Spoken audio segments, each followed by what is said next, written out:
যে কথাকে আমি ইলেকশ্যন হোৱাৰ আগতে আমি কৈছোঁ যে 80-90 সিট পাই হিমন্ত বিশ্ব শৰ্মা বিজয়ী হ'ব।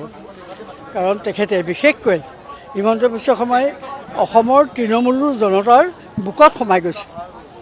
গতিকে তৃণমূল জনতাই হিমন্ত বিশ্বক আগ্ৰহেৰে ভোট দিছে, আশীৰ্বাদ দিছে আৰু যি কাৰণে ইমানখিনি সিট পাই হিমন্ত বিশ্ব শৰ্মা আজি বিজয়ী হৈছে।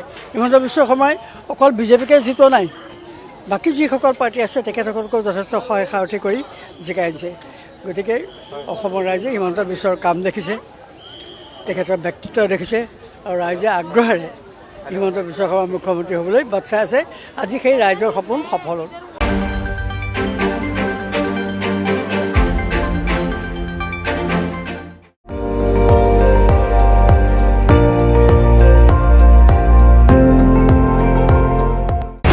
আপুনি চাই আছে ND24 সৰ্বশ্ৰেষ্ঠ নহয় সৰ্বোত্তমৰ দৌৰ।